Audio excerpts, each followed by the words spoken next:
So welcome to the 40th lecture in linear algebra. So in the last lecture we have started with the orthonormal basis. So I hope all the topics which were described in the previous video lectures are clear to you now. So in this video lecture today I will discuss the orthogonal complement, right? And in orthogonal complement we will be covering three topics. The first one is vectors orthogonal to a subspace. The second will be orthogonal complement, and the third is properties of orthogonal complement. So let's begin with this lecture. So the first topic is orthogonal complement. So let me define orthogonal complement for a linear subspace. So what is a linear subspace? That is nothing but a vector subspace. So for a linear subspace, let me call it a W, okay, which is coming from Rn, right? So how do I define the orthogonal complement? So consider any linear space W of Rn. Now consider So consider vectors which are perpendicular to W, vectors which are perpendicular to this subspace W, make a set, है ना? So the set of vectors,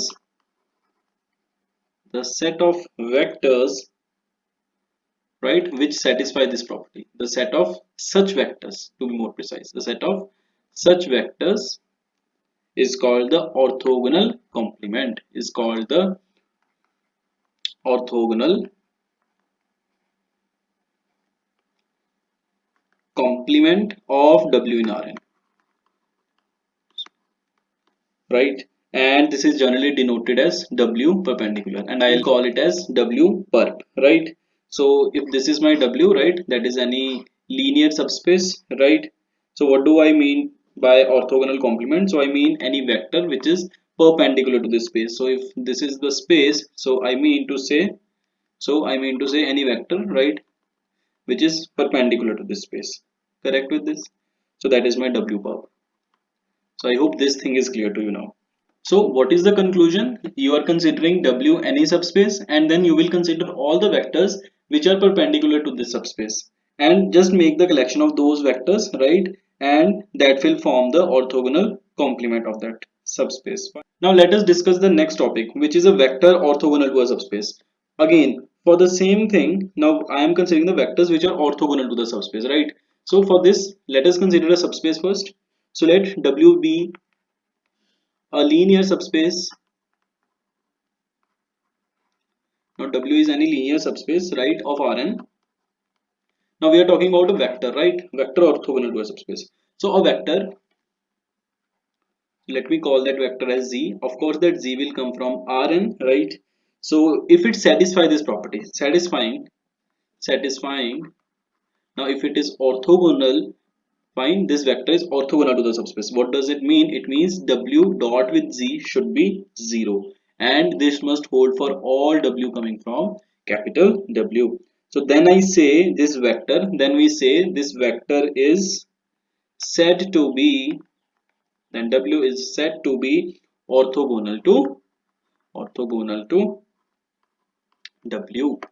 Fine. Then this Z is said to be orthogonal to W. Fine with this. So basically, if this is my W plane, right? So I hope this plane is clear.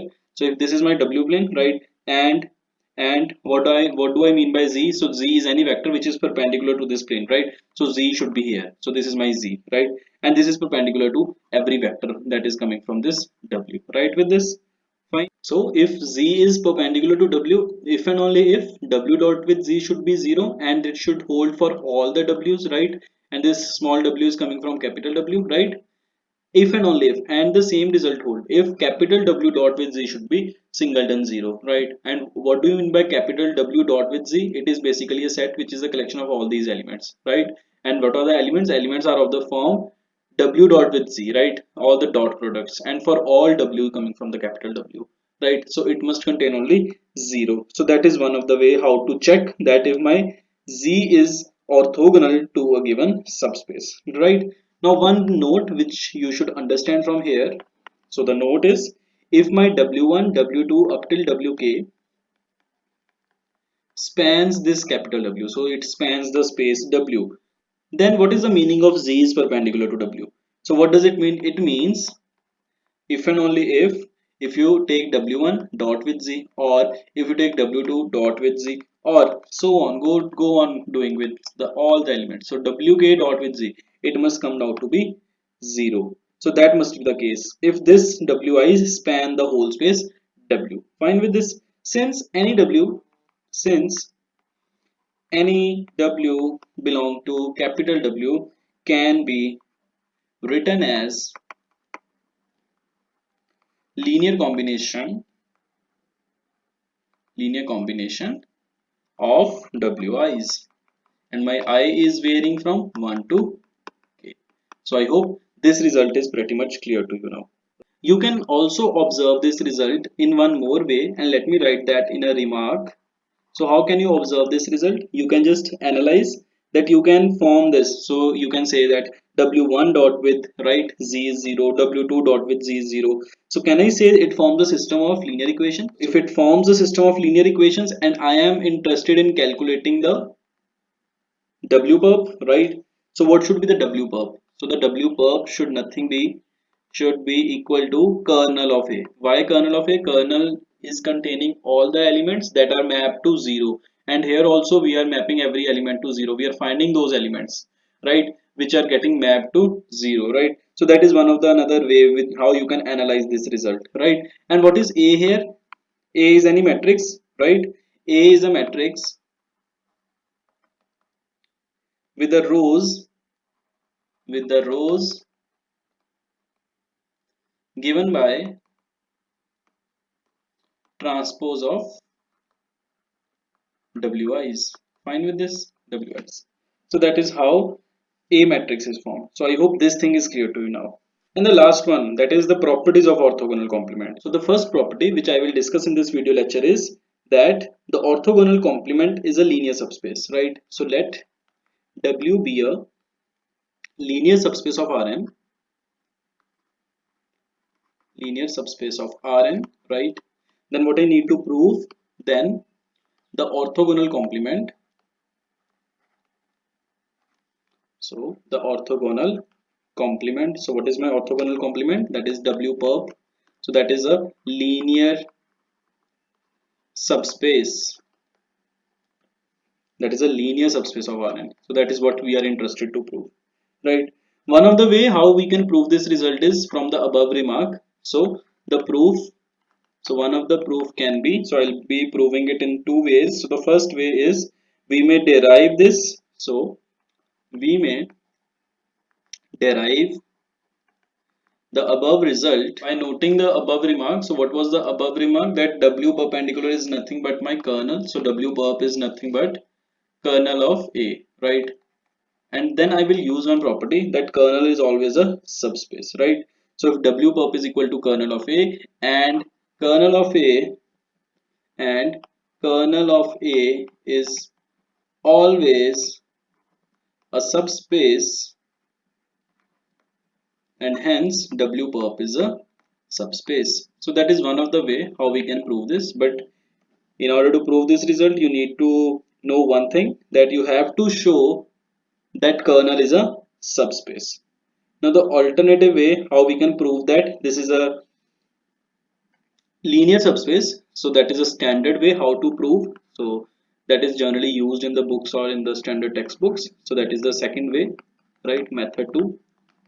Fine. So in order to prove the orthogonal complement to be a linear subspace, firstly I have to show that this is a non-empty set, right? W perp must be non-empty. So clearly you can see that 0 always belongs to W perp.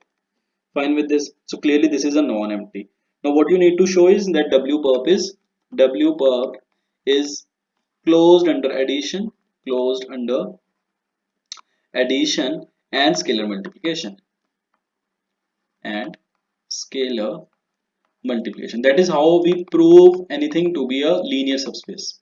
So in order to understand the properties of linear subspace, you may watch my previous videos for this, right? So the zero vector is always in this, so it is non-empty. Now in order to prove this to be a linear subspace, I will be considering two vectors. So let v comma w, so let u comma v belongs to W perp, right? So if u and v are coming from W perp, and for all x coming from W, So this condition must hold, that u dot with x must be 0 and v dot with x must be 0, because they are coming from the w perpendicular, right? Now just mark this as equation star, right? Now what do I need to show to prove they are closed under addition? It means u dot v, u plus v dot with x must be 0. Just take the LHS. So what will be the LHS? U plus v dot with x. Apply the associative law, that is u dot x plus v dot x. Now use the star. This is 0 plus 0. So this comes out to be 0, and hence it is closed under, hence closed under addition. Now what about scalar multiplication? What about scalar multiplication? Just on the similar lines you can prove. So we can verify. What can we verify? If I take c times u, right, dot with x. So can I write it down as c common u dot x, and u dot x is already 0, c into 0, that is 0, right? So again it is hence closed under scalar multiplication. So closed under scalar multiplication. So if anything is closed under addition as well as scalar multiplication, hence W perp is a linear subspace. Linear subspace. So that was the theorem which I needed to prove. And the second theorem for the day is, if W is a linear subspace of Rn, right? So what I need to show, and W perp is orthogonal complement.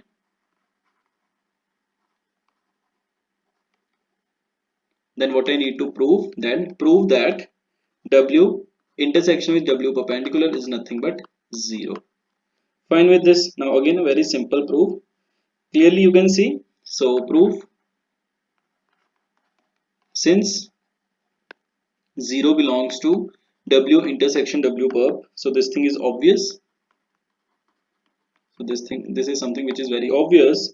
So it is sufficient to prove, it is sufficient to prove that W intersection W perpendicular consists of only 0, right? So that is what we are interested to prove, right? Now for this I will be assuming that let y be any other arbitrary element which is belonging to W intersection W perp, right?